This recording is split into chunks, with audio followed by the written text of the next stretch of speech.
Hello, friends. Welcome once again to Look and Live. You are here with Pastor James Devalon, and this is another reaction video where we are continuing with our 7 deadly psychological sins with Dr. Jennifer Switzer. Okay, friends, we've had two of these psychological sins, and the purpose of these discussions primarily has to do with mental health. We are looking for ways to become better people dealing with the psyche, and also to address these matters from a biblical perspective as well. Not much preaching is happening here. This is more dealing with a psychologist who is giving tips on ways to deal with issues that are in the mind so that we can become better people, if I may repeat myself. Now, we are moving to number 3. The last two we looked at together we spoke about criticism and complaining. Now we have a good one for you tonight. So, by the way, if you happen to be new to the channel, don't forget to like and subscribe. I got my paper here. I got my pen. I'm ready to take some notes, and I hope you're ready as well. So we're going to make it fun. How about we get right into the heart of the message? All right, here we are. Let's do it.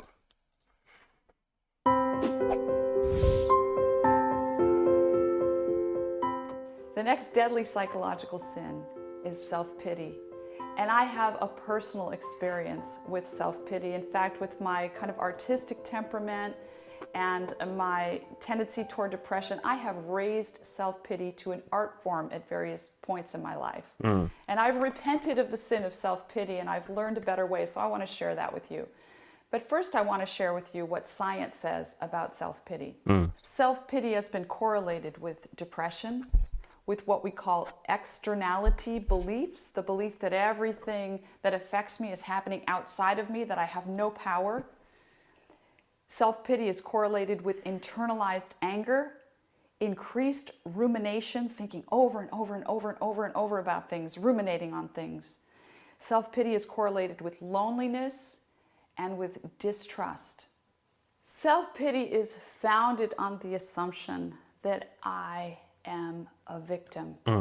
That foundation needs to change in order for us to get over this self-pity thing. We have to move from what is called an external locus of control to an internal locus of control.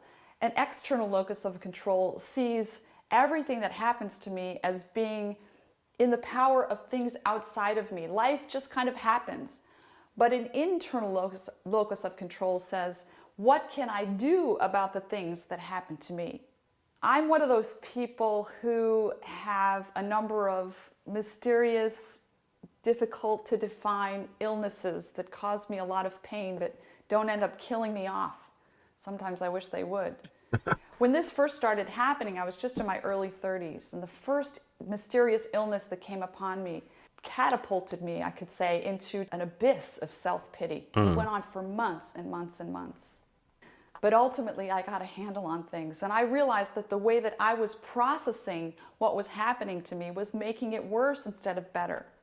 Recently, I had another health problem develop, but this time, I knew the pitfall of self-pity, and I didn't fall into that slough of despond yet another time. This time, instead, I thought, what can I do to manage this problem? And I have to say, comparing those two approaches, I really like the second one a lot better. The replacement for self-pity is responsibility taking. You know, for some reason, human beings' responsibility taking mechanism is off.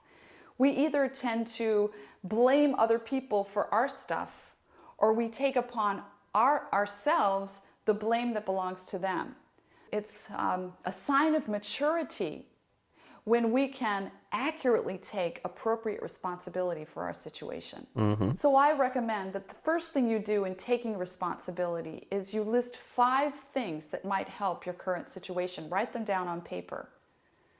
Then ask an accountability partner, someone you trust, to step in and help you take responsibility for your situation and pursue those 5 options. And finally, I recommend that you learn the serenity prayer, that you learn to say, God, grant me the serenity to accept the things I cannot change, the courage to change the things I can, and the wisdom to know the difference.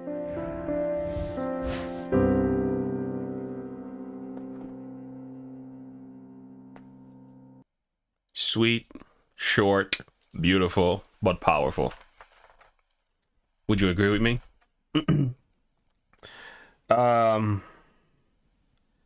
This one was good. Self-pity, right? It's built on the foundation of that I am a victim. So I'm reviewing my notes here. I'm hoping you're doing the same for yourself as well. So I am a victim. Woe is me. Everyone is out to get me. Increased rumination, taking on too much, thinking everything that's happening outside of me, I have no control whatsoever. It's like the world is against me kind of thing. Me against the world. I mean, how I can relate to this in various ways, by the way.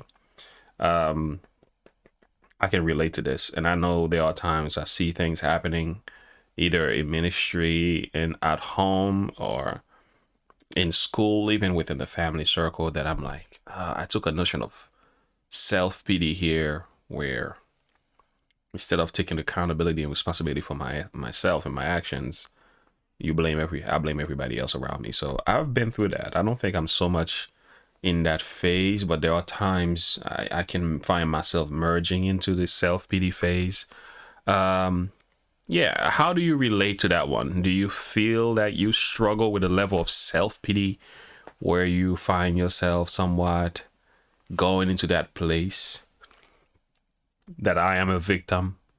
You know, I see self-pity in so many different ways in the world today. You know, a lot of the, like those women rights, those feminist movement, a lot of those race monglers, race hustlers, I should say, a lot of their message, Black Lives Matter, like a lot of that seems to build on a foundation of self-pity.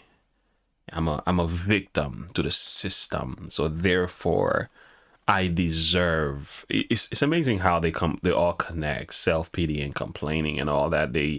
Once you have a sense of self-pity, you will naturally complain and you will criticize. So these 7 psychological sins of somewhat interrelated in various ways. So if you happen to feel sorry for yourself all the time, you most likely will take on a complaining attitude and criticism spirit as well. So these are the things that I got from my notes. Also, I've also learned about external locus of control. I've heard about that. I've taken a psychology course in college, which that was one of those things that really caught my attention. So the external locus of control or internal locus of control, like the ones external is you focusing on the things that's going on outside of you and you say, I can't do anything to fix it. And internal locus of control is I'm looking at myself and the things that I can do and making the necessary change to address my situation or to adapt or to make some changes in ways that will be beneficial to me. So what was the response? What was the replacement for self-pity again? Responsibility taken. So you gotta take responsibility. Do you know what this Canadian psychologist Jordan Peterson has been talking about? That's pretty much the heart of his message. So if you don't know about Jordan Peterson, go look him up. One of the things that he emphasizes a lot in his discussions is this idea of us taking responsibilities for our actions. It's like we live in a culture today that complains a lot and they're not really owning to their failures and sins, and they're not taking responsibilities. Like a young man have a child out of wedlock runs away from the responsibility and leaves the mother to carry the burden, So in various cases such as that, or not paying your bills, not finishing that college study, that course you had in mind, that degree you didn't accomplish, you just let it go as a result of self-pity, saying that I can't do it. But we can. We have to actually intentionally take the responsibilities. So list 5 things. I don't know what your 5 things are, and also find an accountability partner. So this is the homework we got to do. You got to do. So I have to do. So 5 things, and have someone hold you responsible to these 5 things, and carry out what they are. Whether it is for you to get a job and maintain one, and also maybe for you to go back to school and remain in school. Maybe it's for you to get back to God and stay with Christ, right? Maybe you've been talking about becoming a Christian, but you've been talking about it. You have not really taken responsibility as far as Bible study and so on, making it happen. I don't know. Maybe you thinking about starting a YouTube channel.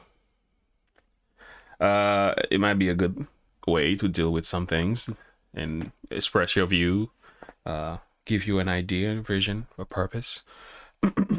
So there are several ways we can approach this idea of self-pity and responsibility taken. Much more could be said. I think this was great. What do you guys think? Are you learning? Are you growing? Is this good? Is it communicating to you? I notice I'm trying not to preach too much in these ones. This is about talking and somewhat addressing the mind and finding practical ways for us to be better people. We dealing with a lot of mental issues in our world, and I think a lot of that came from a baseline of self-pity. I am a victim. I can't rise. So these are the people oftentimes who are marching the street, your suicidals and victims, or these individuals, or they end up committing homicides as a result of the way they feel and not having these feelings met in the way they were expecting for them to be met. It creates this plethora of issues. So if we can nip it in the bud, talking about that, I have some responsibilities that I need to take this week. Certainly, I know my diet is definitely one of them, and I know going to the gym on a regular basis is one of them. I skip corners every now and then, which is not supposed to be happening, but things like that. I have a few things in school that I need to just get done. I have some things that I need to just get done, and I've been guilty of it, guilty of self-pity, or have been overcome by self-pity. So good thing we're addressing that. And there are some things in my marriage also that I need to address. Spending more time with my wife, that's part of the responsibility. Spending more time with my children as well, showing them love, that's part of my responsibility. So I have a lot more to talk about, but anyway, we can talk all day. So how about you do me a favor, comment below, share your thought and perspective with me. Let me know what you're learning about this thing so far. I want to hear your thought and perspective as well. Until next time, and as always, remember to look unto Jesus, to live by faith. Have a good one. Bye.